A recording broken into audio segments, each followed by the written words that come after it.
Testing, testing. Testing, 1, 2, 3. Testing, 1, 2, 3. Testing, testing.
Tell us when you're ready, and we'll be good to go.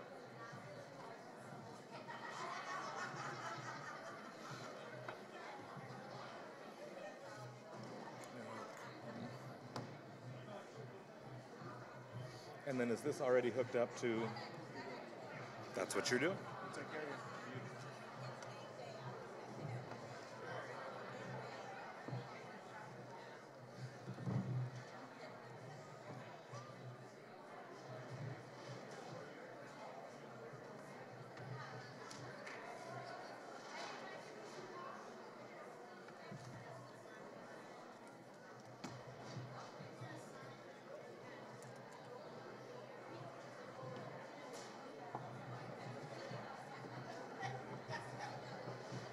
I got it. Just drop it.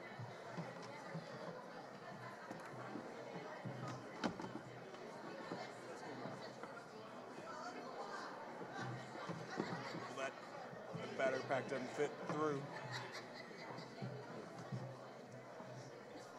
It's good? Okay.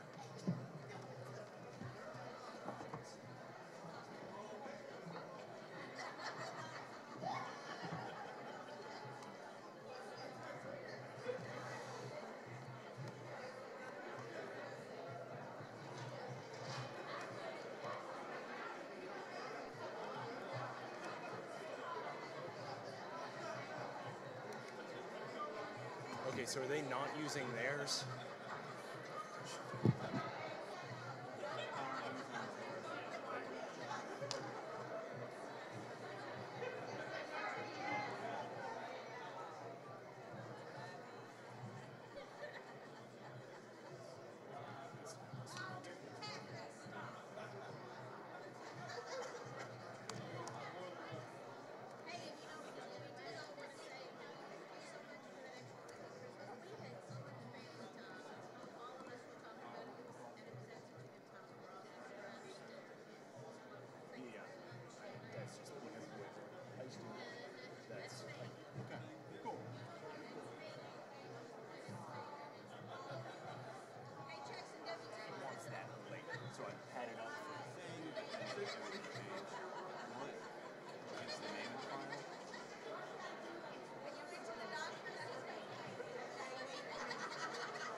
Is it the kickoff final?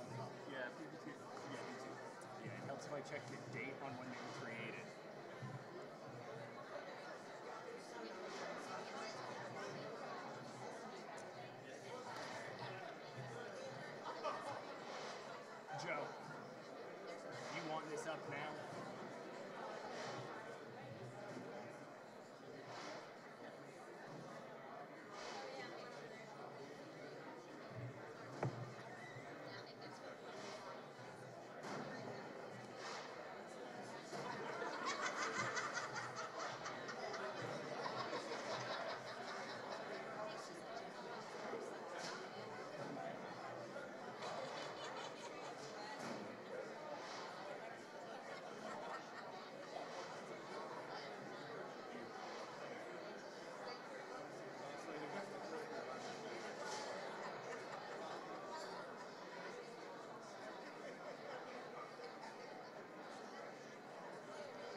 Good morning, everybody.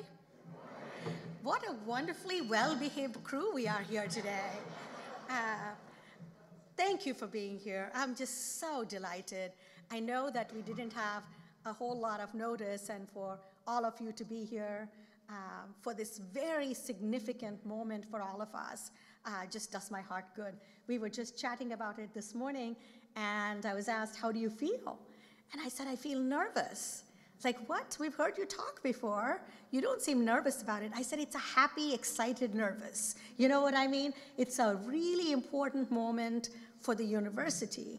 And so, yes, I am nervous, but it's a happy, excited, I can't wait to see what we all do together nervous. Michael, are we good to go? Can we go ahead and start? Fantastic. When I first started here, I was asked by the board, by many members of the community, if I would have a 100-day strategic plan ready to unveil. Right? You know, in the first 100 days, you do your analysis, you present a strategic plan. Now, I have done that at other places. I've consulted with companies that have done that. And I was quick to point out that that's not quite how it works in a university. You don't come in as a CEO and say, here's my vision. This is how we're going to do things from now on. And so everybody understood, bought in, and realized that it takes time, that it's important to come into an institution, learn, understand what's already happening, and get a sense of the place. Why? Because universities are inherently much more complex. Think about the number of constituencies we have. Think about the number of offerings we have. Think about the number of challenges we face and the opportunities we face. Well, Cardinals everywhere, because we are live streaming this as well, friends and family of Cardinals, adopted Cardinals, Cardinals for life. I'm happy to tell you that now that I've been here, oh gosh, almost 8 months now, that I feel much more confident that we are at the right place to launch our strategic plan. I'm going to walk you through a few key details. I will tell you that when we talk about strategic plans, how many of you have been part of a strategic planning process anywhere? Raise your hand. Okay, pretty much everybody.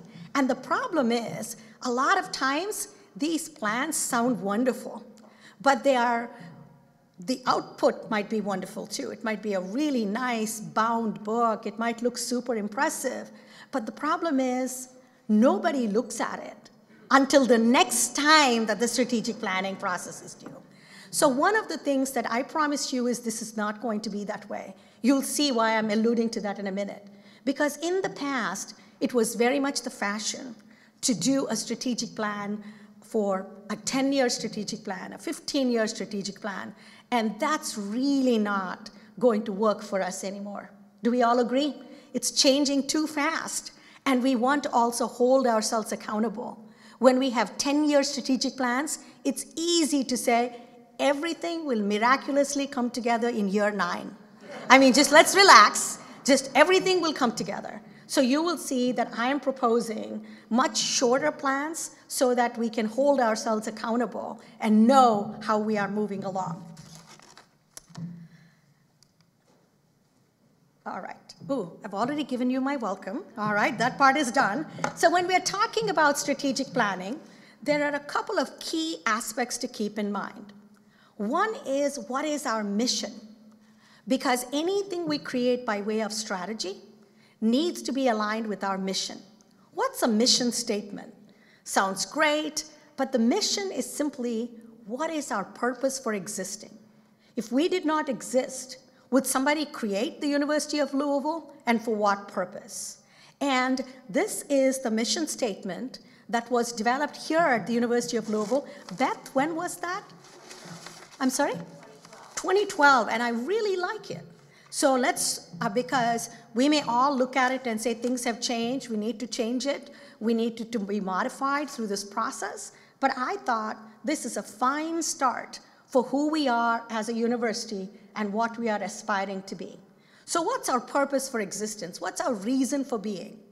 The University of Louisville pursues excellence and inclusiveness. I love that, inclusive excellence, in its work to educate and serve its community, through teaching diverse undergraduate, graduate, and professional students in order to develop engaged citizens, leaders, and scholars, through practicing and applying research, scholarship, and creative activity, and providing engaged service and outreach that improve the quality of life for local and global communities. So we're going to keep this front and center in everything we do. This is our mission. This is what we are meant to do. And our mission also is impacted by the citizens of the Commonwealth. So the CPE, the state, they expect that we will be achieving preeminence as a nationally recognized metropolitan research university. So that's part of our mandate. That is part of our mission. Now, you've also heard, I'm sure, of this vision statement. What is the vision? Well, the vision is a vivid description of a future state. That's really all it is. What is it we want to be? If we were to achieve this mission, what would we look like? The vision is a funny thing. It's aspirational. There's never a point where you say, we've done it, we're good, that's it. Because the vision is supposed to be always motivating us to do better and better. And for all of you, from the day I've arrived here, I've been sharing my vision with you of what I hope this university will be. I could probably give you a pop quiz right now, at least a few of you I know have heard me say this multiple times. To me, it's a fairly simple thing for us as a university, not to lose sight of the basics of why we exist. At the core, we need to be a great place to learn. Anybody, anywhere in the country, when they think about the University of Louisville, we want them to say, why just the country? This is our vision. In the globe, everybody would say, we would be a great place to learn. That's, after all, our foundation. That's why we exist. In order to do that, we've got to make this a great place to work for our faculty and staff. We cannot say, you have a terrible work environment, but magically when you show up to classes, or when you're helping someone with financial aid, or with benefits, or whatever else it may be, that somehow magically everything works. We've got to make it a great place to work. But to do that, we need resources. We've got to make sure we provide the tools that people need, the training, the coaching that people need. So we need to be a great place to invest.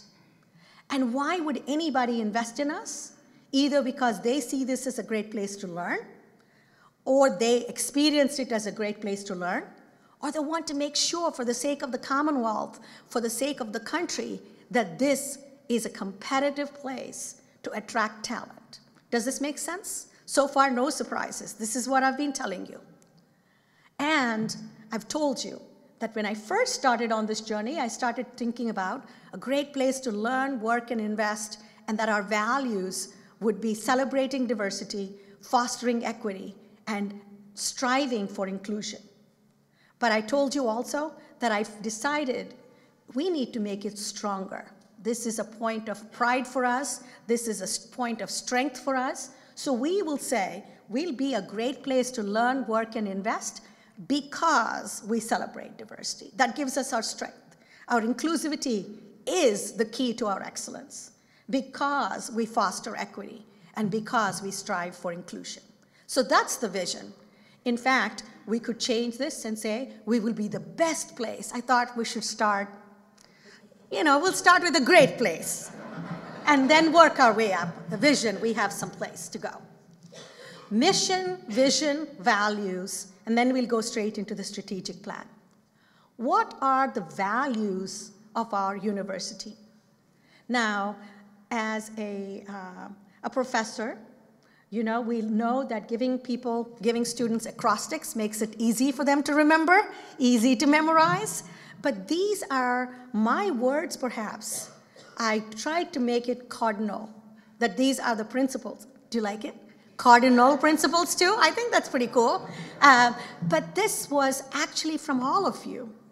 I've tested this with multiple audiences. I went back to all the way from when the search was announced. what you all said during the listening tour, what qualities you were looking for in the president. I read through and interacted with faculty, staff, students, alumni, donors, community members, and I hope you all sign off on these as values. Many of you have seen it many times, but I hope you'll bear with me. These are all stated as let us be, our values that we should live by every day.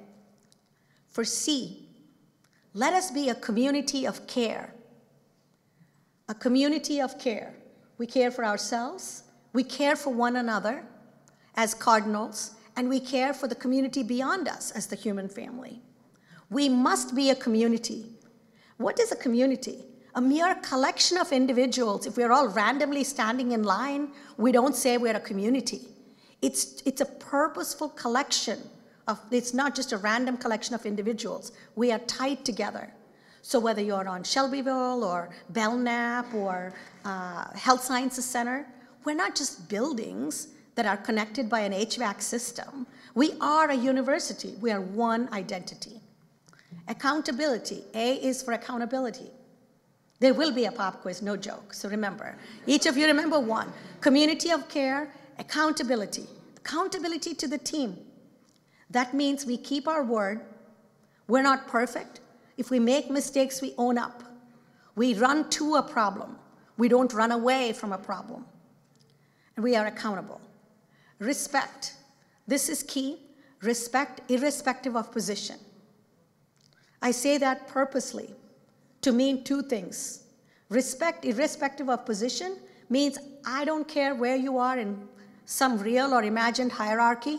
We are all working for the University of Louisville. So we respect one another. No toxic environments. We respect each other because of our human dignity and the role that each of us plays in making this a great university. Respect irrespective of position also means we respect one another even if we vehemently disagree on some position or the other. We're not clones of one another, and that's okay. We respect one another.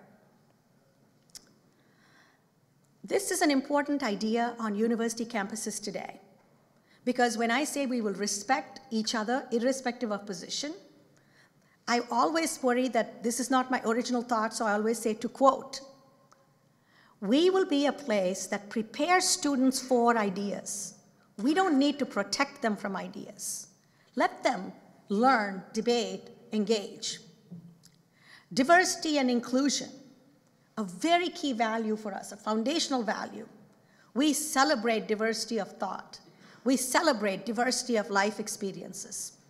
We want the whole person, in the richness of all of their intersecting identities, to feel welcome here.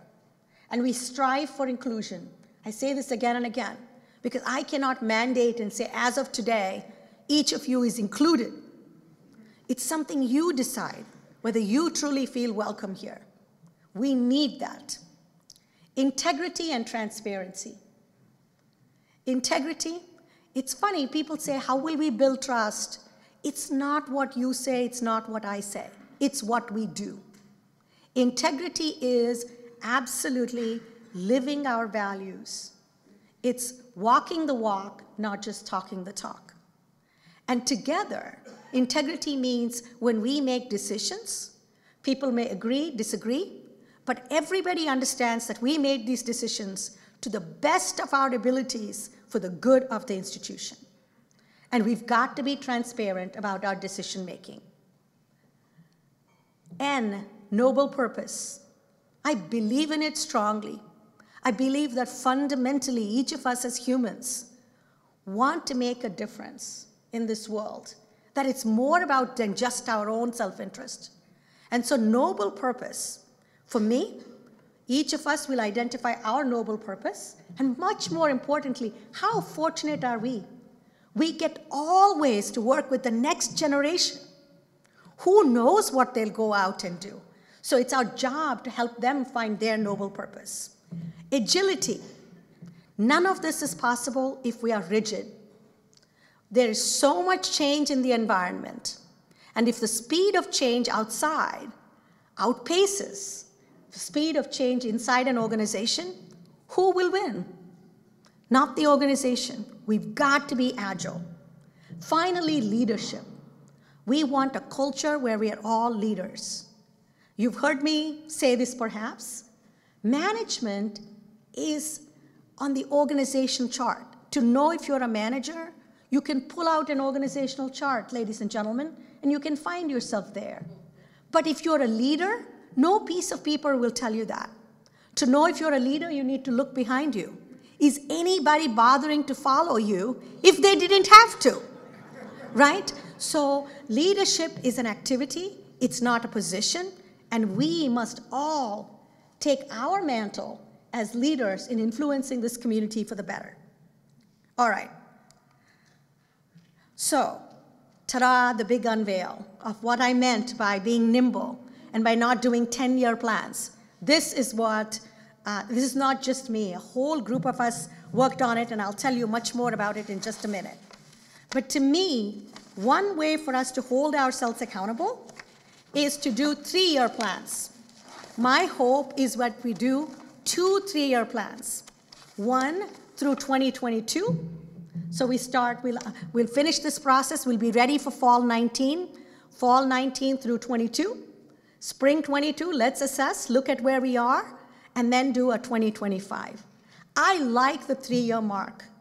Why? Because I cannot hide, and neither can you. 3 years is a tight enough frame that we know we've got to be doing something. Year 1, year 2, we've got to be moving towards that. What we're going to talk about today is an institutional strategic plan. And clearly I know that some of you may have strategic plans already, or you're probably in the process of drafting one. Or we have many task forces that have already been at work since we started. Beth Dame and I have had a lot of different task forces going. It doesn't mean all of that is for waste, or that you need to stop everything and start over. That is not the idea. But whatever plans you have for your individual units, you need to make sure they dovetail into these. And all of you, I know, for example, Kimberly in A&S, that when you report out, you already have what you're doing to make it a great place to learn or work or invest, things like that. Does that make sense? So we made it broad enough that you should be able to find a way to fit into it. Okay? So that's kind of where we are. So what happened before this? What got us to this day today? I'd like to quickly walk you through. One of the things we discovered, is we need to come together as a team to learn what everybody knows. The problem is a lot of times a lot of information is siloed, and that means we don't know whether we are repeating work, whether it's redundant, or when it's siloed, the other problem is each person might think someone else is taking care of the issue. So one of the first things I did was bring together the entire leadership team along with the constituency representatives. That is incredibly important for transparency. So the faculty, staff, student senate chairs have been part of every meeting we've had with the broader leadership team. And what's the broader leadership team? That's everybody reporting to me and everybody reporting to them. And therefore we had vice presidents, vice provosts, deans, a pretty large group. And many of them are here today. If you're here today, would you raise your hand? Okay, so there were several more. So every single dean, not all of them were able to be here this morning. That's good. That would have looked bad if the whole audience was the team that helped develop it. I was excited about everybody being part of it because I understand that this group had not gotten together in several years. Now, I'm new, so I have to take their word for it when they tell me that. But this group hadn't come together. So imagine, how would we work together? So across all campuses, all of us came together. And in the almost 8 months I've been here now, 4 times we've met as a group. And that was a very important thing to do. So everything you're going to see here today is building upon multiple meetings, multiple sessions with faculty, staff, and students, especially the faculty, staff, and student senate chairs. I'm very grateful that you have embraced this so much and have been active participants in all of this, because this is our plan. This is not my plan. What have we done so far? Quick recap, and much of this will be available to you on a website later. I won't go through all of these now. The CPE performance funding model. Before you put together a plan, you better understand what your revenue streams are, what you're being measured against. What are the rules of the game? So that was important for us to learn. We knew that there was an enrollment management committee that's already started looking at how we bring in our students. How do we make them more successful? There was a revenue target committee. I want to do a big shout out to all of the deans here, because when I came in, I was so impressed that they were already hard at work at understanding the revenue targets, how to figure out how we grow, how do we make sure we're a vibrant university. It wasn't a top-down. They had already started working on it. So really, that's not an easy challenge to take on. So I'm very grateful to them for it. We also had the CEO Action for Diversity. So as you know, we've signed on as a university to be part of the CEO Action. I definitely encourage all of you to check that out. And you'll hear more about it, so I won't go into this. And then the amazing Marian Vassar took us through a nice exercise for the entire leadership team to understand what it means to truly build an inclusive workplace. We had financial status updates. Dan Durbin is now giving us good news. I mean, who knew? So we had lots and lots of updates to see how we're doing. That was important, again. We were reaccredited. So all of that process of putting material together for accreditation, Connie Shoemake, everybody else, Bob Goldstein's shop, helped us so much in pulling this together. But through that, we learned a lot, right? So what I'm trying to tell you is we didn't have to reinvent the wheel or start with just this is our dream. This is just what we put on paper. We had a lot of analytics behind what goals that we will all come together around. And then finally, we had strategic planning emails. We had a few hundred people respond to them. As you know, there were surveys sent to students, faculty, and staff, as well as our alumni, donors, friends. That was very good input into this. And I forgot to mention here, there was also a wonderful marketing study that had already been commissioned. So John Reese and Shop had commissioned a marketing study to see what were the perceptions of our prospective students, of us and of our competitors. So as a leadership team, we were able to see all of this. We had a one-day strategic planning retreat where we were able to review all of these and say, what are ways, what are some big themes we're seeing? What are opportunities for us to put together a strategic plan? And for me, it's vital that this is not a top-down process, that the plan that we build is both top-down and bottom-up. So I'm not abdicating responsibility. Ultimately, I know that this will be the strategic plan that I will say, we will hold ourselves accountable. This will be my scorecard. However, I want everybody's input. This is an amazing university. It really, truly is. In these past few months, I cannot tell you how many people have had to reach out to and say, I need you to step up and do this. We need you to. Every single person has said yes. It's extraordinary. It really is extraordinary. I've been at some world-class institutions, and I would say our people here are as good as any I've seen anywhere, perhaps better. Because no one stops to say, what's in it for me? They're ready to say, we got it. What do you need us to do? And now I want to introduce two superstars that agreed to a very, very big role. Before I mention those superstars, I do have to say my provost, Beth Boehm, is also a superstar here that I need to mention because she did so much work behind the scenes with Michael Wade Smith, my chief of staff. So You get at least mini superstars. There you go. Really appreciate it. Thank you. They've really done a lot of this work. But the people that I want to call out who so kindly agreed to be co-chairs with me on this process are Gail Dupuy and Jeff Bumpus, Dr. Jeff Bumpus. Gail, come on up here.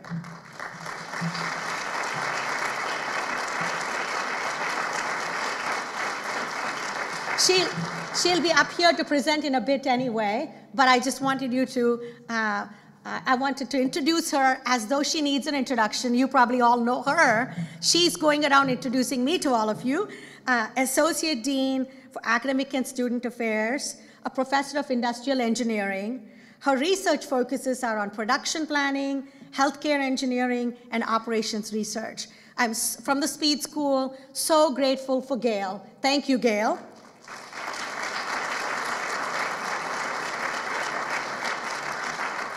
And the second co-chair who is unable to be here with us today is Dr. Jeff Bumpus, Professor Jeff Bumpus. He is department chair and professor of otolaryngology, ENT. Right now with voice problems I've been having, I think that's a good pick. For the ENT group, he's also treasurer of the UFL Physicians Group. His research interests are head and neck cancer, thyroid and parathyroid surgery, cranial-based surgery, robotic head and neck surgery. So I'm really excited that we have two amazing people who will be co-chairs in this process. I've already told Gail and Jeff, when you sign up to be co-chairs with the president, what does it mean? It means they do all the work. No, I will do my share, but really I'm relying on, I'll do my share. You all saw that, right? All right. So let's talk about what the goals are. Any questions to this point? We'll have some Q&A, but is this flowing okay for you? Make sense? All right. So what are our strategic goals? And then I'll turn it over to Gail. We talked about the University of Louisville will be a great place to learn because it prepares students for success now, next, and beyond. That's what we want to do. I want you to be thinking of every student being successful now when they're with us, next, whatever their first job might be, graduate school might be, whatever their problems they may face, goals that they might have, preparing them for success, but then for a lifetime of learning, what comes beyond. But how will we do it? That's just a goal. What will our strategy be? And this is what the particular team that works on this theme will have co-chairs for each of these, as Gail will explain. They will be charged with doing this. This was input from everybody, as I said, that we were able to review. We will accomplish this by supporting the whole person, the whole student. I want to pause there. So these are our strategic challenges. What does the whole student mean? It means a student is not just a number. The whole person. Maybe it's an adult learner. Maybe it's somebody who's studying online. Maybe it's somebody serving in the military. Maybe it's a first-generation student. Maybe it's a student that has accessibility issues that we need to help them through. The whole student, that's one, that's part of our strategy. And what type of learning? We focus on the whole student through transformative, purpose-driven, and engaged learning. So these are not just words. Purpose-driven. We are going to encourage each student to think, what's the purpose? What are they getting this degree for? What do they think it will do? How will they make a difference? And it'll be engaged learning from day one. That might mean internships. That might mean service learning. Whatever that might be, this is the commitment. So the goal, hopefully that's clear. The strategy will be the whole student, a transformative, purpose-driven, and engaged learning. And the specifics are what we need to work through. And the metrics. Where are we going? How will we get there? How will we know we've gotten there? So those are the things to keep in mind. Work. The University of Louisville is a great place to work because it's a workplace dedicated to personal growth and professional development. For every single individual here, how do we make sure there are opportunities for personal growth and professional development? But how will we do that?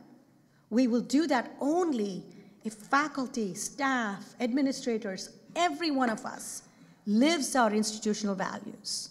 So those cardinal values that we said we'd live by, if each of us lives by that, then we'll have accountability to the team. We will be a community. We have integrity. We care about making leaders of the people next to us. Invest. And this is a very important thing. The University of Louisville is a great place to invest because of its demonstrated impact on the economic, social, and cultural health and well-being of Louisville, the Commonwealth, and beyond. So we're not just going to say, take our word for it, we're good for you. We will be demonstrating our impact. That's part of our measurement goal. That's part of telling our story. We need to be able to do this. And how? This is a big one because this pulls everything together. We will accomplish this through innovative teaching, research, extremely critical for us. To be the premier metropolitan university, we've got to keep our Research 1 status.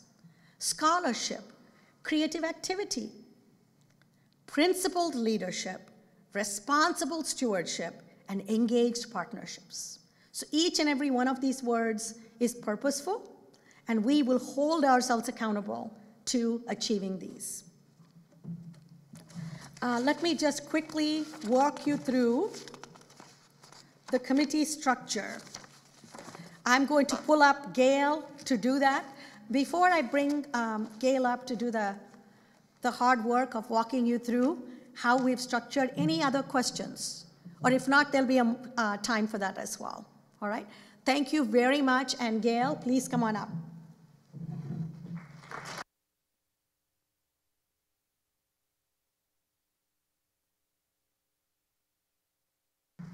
Good morning.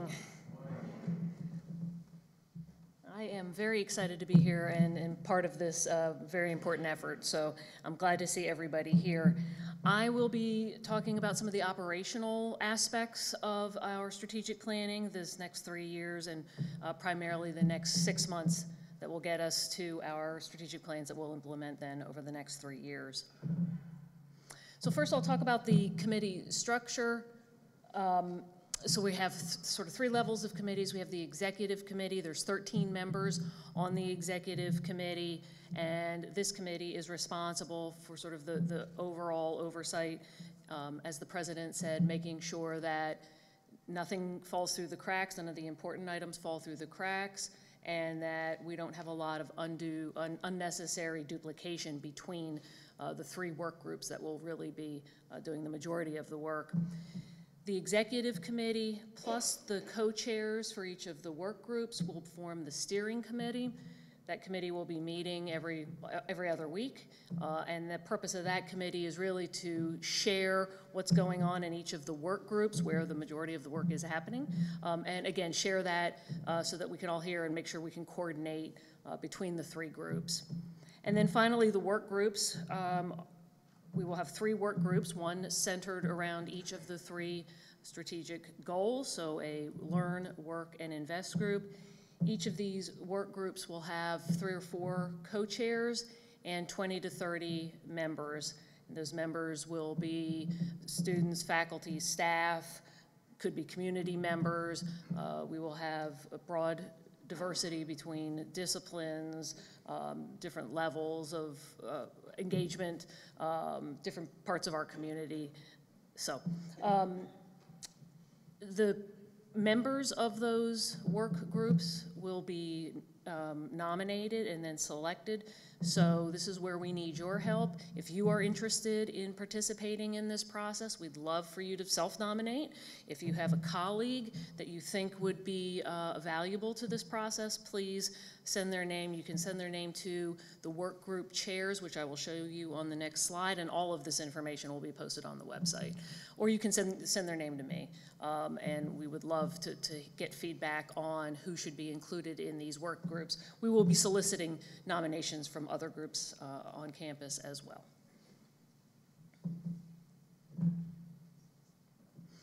So the work groups, as I see it, really have two main ideas that they're supposed to be working. Their work is centered around. One is they're responsible for coming up with strategies, tactics, and metrics, as the president mentioned, on how we're going to achieve our strategic goals. So what will we do? How will we get to where we're going and where we're trying to go, and how will we know when we get there? So they're doing the bulk of the work. They will be collecting ideas about what, how we can achieve our strategic goals, and then turning those into action items that we can use to achieve our goals. The other idea, main sort of focus area of these work groups is the communication piece. So they will be gathering feedback, input from the community, the campus community, the community at large, incorporating that in their development of what strategies and tactics they will be moving forward, and also then getting feedback. They'll be posting those publicly. The community will have an opportunity to see what the work groups are doing and respond and provide feedback to further develop those strategies and tactics. As you can see, the work groups will be submitting their final strategies to the steering committee and the executive committee at the end of May. So this is a very aggressive aggressive process. This is a list of the executive committee there on the left and the co-chairs that we have confirmed so far on the right. Again, the co-chairs for the work groups are grouped by which work group they will be supervising. So you can see those names there, and again, many of these people are here today. We're going to have an activity at the end of this event to allow people to provide some initial feedback on our strategic goals and what types of strategies and tactics we should consider. And the work group chairs that are here today will be standing by those tables, and you can engage them and ask any questions or provide suggestions that you may have. We're very thankful to all these people for their service to the university and their continued service to the university. Okay, just a little bit about the timeline of how this strategic planning process will go over the next 6 months or so. As you can see at the beginning, in early January, we developed the strategic goals, so that part has already been accomplished. Now the meat of the work happens this semester. The work groups will be developing the strategies and tactics. They'll be determining what metrics, how we will assess how we can progress through these strategies and tactics. And then we will announce this. There will be an event at the very beginning of the next school year, so in August of this year, to announce the final strategic plan. And then we start doing the action items, and then the work starts. The real work starts for everybody. So there's a lot of details here. Again, this will be posted online. I'm just going to sort of hit on some of the highlights and maybe not go through all the details here. But this is a more detailed timeline of how the process that we'll be using. Again, the executive committee has met. We're selecting work group co-chairs. We're reaching out to them, asking them if they are interested in serving, and they have all been very interested in serving. They all had some comment along the line of, we'll do anything to help the university and we'll do anything to help Neely, so that's wonderful. We had then obviously the kickoff meeting, which is today. In January, so at the beginning of the spring semester is when the work groups will start meeting. They'll start gathering initial ideas about what strategies they think we can use at an institutional level to help move us forward to achieving our strategic goals. Again, they will be collecting feedback from the community in terms of what ideas to generate, or they will have an opportunity to communicate with the community. Here's what we're thinking about. What do you think? How should we proceed? They'll also, of course, be doing some prioritization. They'll, I'm sure, be generating many ideas and have to decide which ones to focus their attentions on. Again, as you can see, throughout this whole process, throughout this whole spring semester, the idea of gathering feedback is critical, and so there will be plenty of opportunities through email, through websites, there will be forums, I'm sure, and so we'll be able to have lots of opportunities for the community to provide input. Again, the work groups will be asked to submit their final document at the end of May. And then in June, the executive committee and steering committee will do some final tweaks to that. We will release as it says here in the first bullet, an almost final draft for comments, and then make sure that there's nothing missing, that we really had a major oversight. I'm sure that won't happen, and then we will release the final strategic plan. It will go to the marketing team so that they can make their materials that will then be released in August.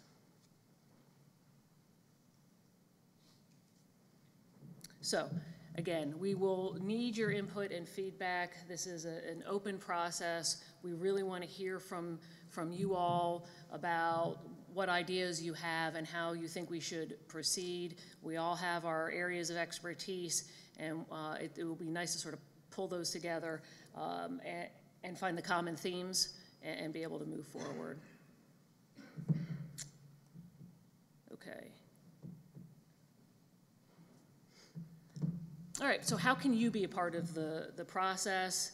Again, there will be regular updates on with a website here, so please check that out so you can see what the work groups are doing, and they will be asked to provide feedback at least monthly. There will be emails to the campus and community on the process, where we are and what the developing strategies are. Again, we need people to serve on these work groups. If you are interested or know somebody who would be a good fit, please reach out to myself or the work group chairs. And those work groups will most likely be having some forums, some sessions to gather input from the community at large. I encourage you to participate in those as well. The feedback on the strategic planning website will be incorporated, and again, please feel free to reach out to the committee members that were listed on the previous slide, and again will be posted on the website, and share with us whatever comments, concerns, ideas you may have. Thank you. Now for Q&A, you'll see that I'll invite Beth up here as well, please.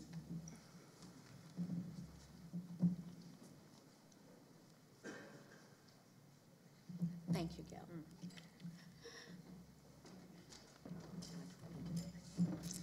Huh? I said we're a little twinny today. We are. Let's just do this. Yeah, okay, there you go. That's better. Yeah, I feel better. Yeah. I feel much better. Are we arranged by? Okay, never mind.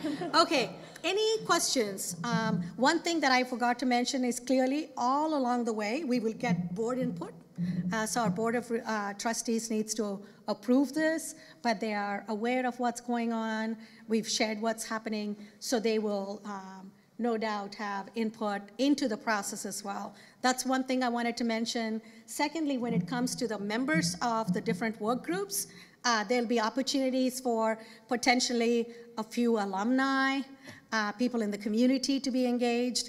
You know, it's our process, it's our university, but we certainly want to be able to benefit from the feedback that many people will have. Any other questions? If not, yes. Hi, I'm very excited to be part of this. Good. And I know it's from here to the future. Right. And this has to do with the future, not with the past. What about the foundation? I wonder, nobody asked about it, and I wonder, what is happening from now to the future? I don't, you know. Do you mean the foundation for our, the University of? Oh, Yes, I'm happy to sorry. talk about it. Absolutely. I was trying to see if I should invite my colleagues to sit while I do this or not. You guys okay? No, it's not going to be long. That was she was scared. Gail panicked. Luckily for you, I'm not allowed to talk for long today. The foundation is in very good shape. I don't know if you've seen the reviews, the reports.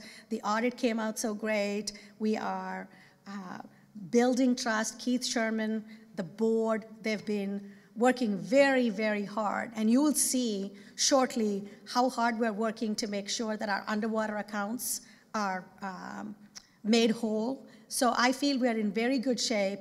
And I like your suggestion. Looks like part of what we must include is an update on that to everybody.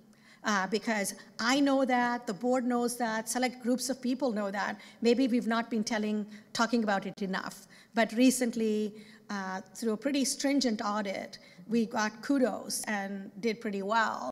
So I feel extraordinarily confident. And Brad Schaefer is here, who heads up advancement, will tell you that as we talk to donors, definitely the trust is back. And you'll see more of that. People are starting to give and re-engage who had concerns about what was happening. Thank you for that. But I do think it's a good idea. This is the kind of thing to say, hey, we want to talk about it and give people some assurance. So I appreciate that. Any other questions? Yes. Travis Davis, Urban and Public Affairs. I'm a urban planning master's student. I had a question regarding research and development. For people that have submitted packages to the Office of Technology Transfer, what is the most effective way to reach out to the Department of Research and Innovation for post-preliminary research? I think for that question, I'm going to point to Rob Kenton, who's here. Rob, you want to wave? Because that's more of a Travis connecting with you question. But that'll be a key focus for us because, as you saw, we understand that as a metropolitan research university, our goal is to create and apply research. And so, Rob, you've made eye contact there. Good. All right. Anything else? Hi, I'm Carrie Wilkins. I'm Associate Director for REACH. And I was just wondering, we're going to have the strategic plan. Are we going to have student learning outcomes or program outcomes that are going to hold departments accountable for certain things? Absolutely. Beth, would you want to take that? No question. As part of the Provost's Enrollment Management Advisory Committee, there is a group that is focused on student retention and student success, or persistence and retention. And that group is coming up with suggestions for departments. And I think it'll be up to the work group on Learn to help incorporate some of that into their metrics. And then the metrics will, in fact, trickle down to the units. So each dean will have a set of metrics, and then that will trickle down to the departments that teach students. So yes, there is a plan to sort of hold people accountable, not just us, but all of you.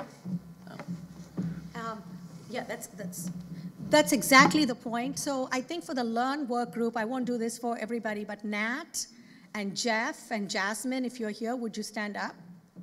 I didn't double check for Nat. Irwin is here, Jasmine is back there. Jeff was here. Jeff was here, okay. So thank you. So part of these three co-chairs' role will be to say, how will we know we're helping students succeed? Not just now, but for next and beyond. So that might mean we need to track how they're doing after they graduate. We may need to track long-term trajectory across all the different segments we serve. So yes, that's why it has to be both top-down and bottom-up. Every department will have to say, what does this mean for me? How do we contribute, right? Yes. I just wanted to, for the audience to be clear that while we have the Learn, Work, Invest, that diversity, equity, and inclusion is infused throughout. Correct. All of those three sections, and it may have looked like it had gotten lost. It's a great point. Great point. So one of the big things is, as we've said, on diversity, equity, and inclusion, that every single group is responsible for it. So we had, candidly, many different points of view on how we go about it, but in the composition, in the words, making sure that we have different disciplines represented, different points of view. We want to actually demonstrate and say that it's a genuine commitment and we are all going to be held accountable to it. Anything you want to add to that, Beth?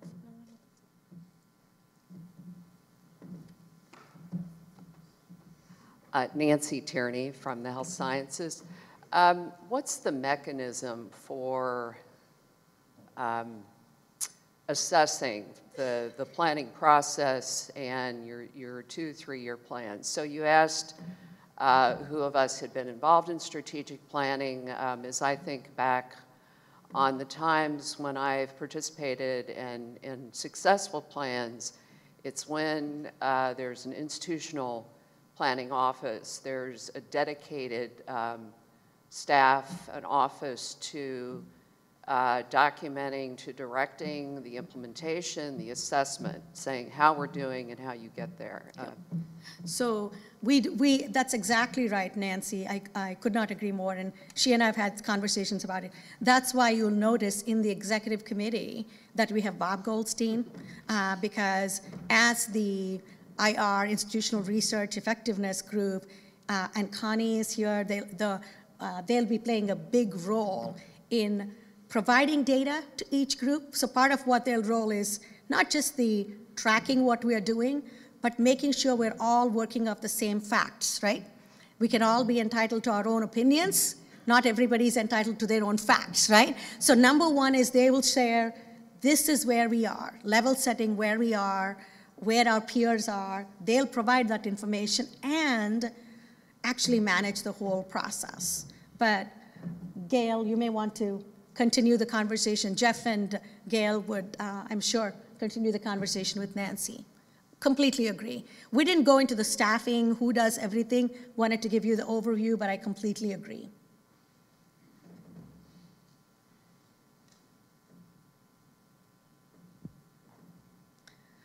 All right, I think this is where, obviously there'll be more questions, the website, we'll keep the conversation going. We have one more activity for you, and for that we'll bring up Michael Wade.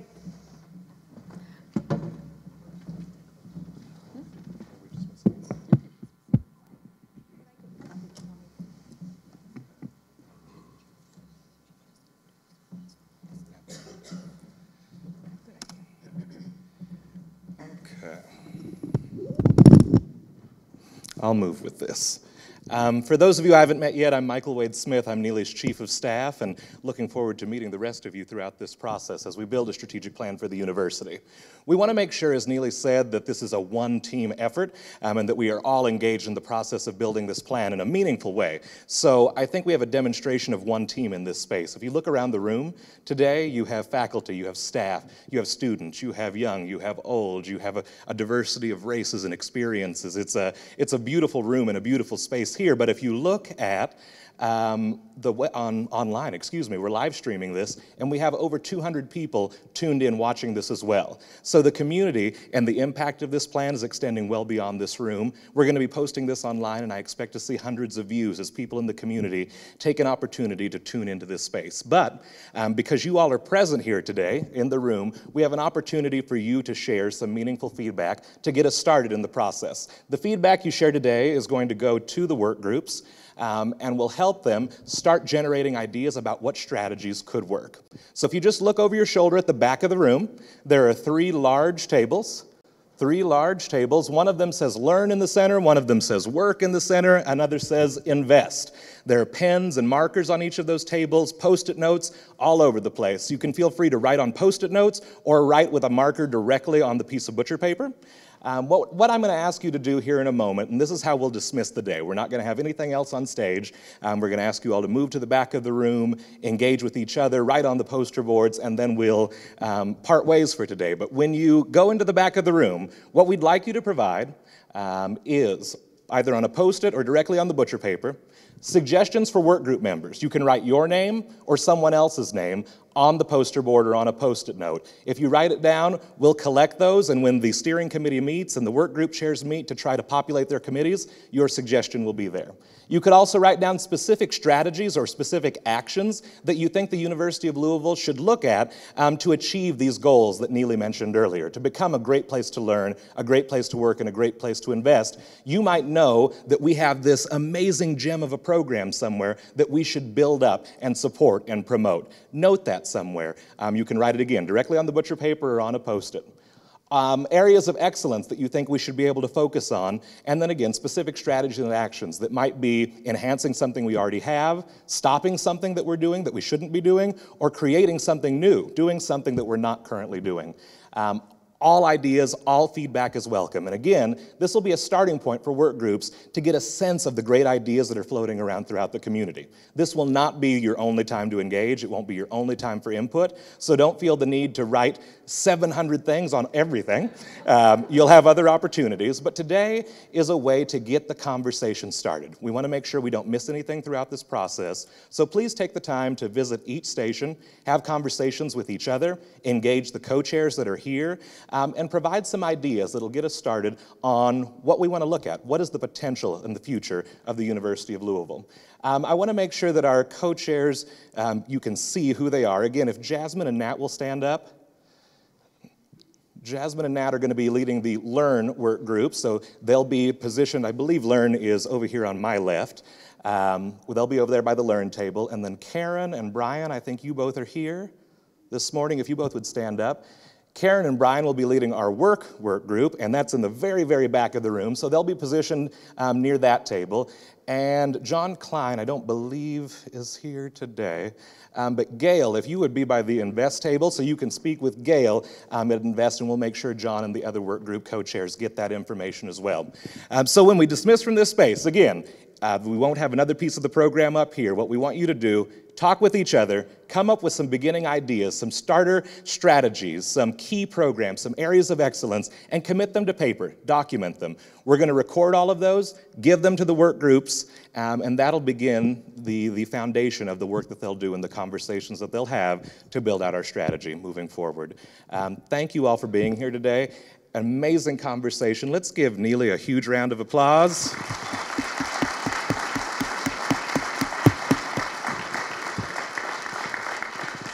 It's been exciting to watch this process develop and to hear and watch her leadership in this space. I think we have a lot of great things to come at the University of Louisville, and excited to work with all of you to create this wonderful plan. Thank you.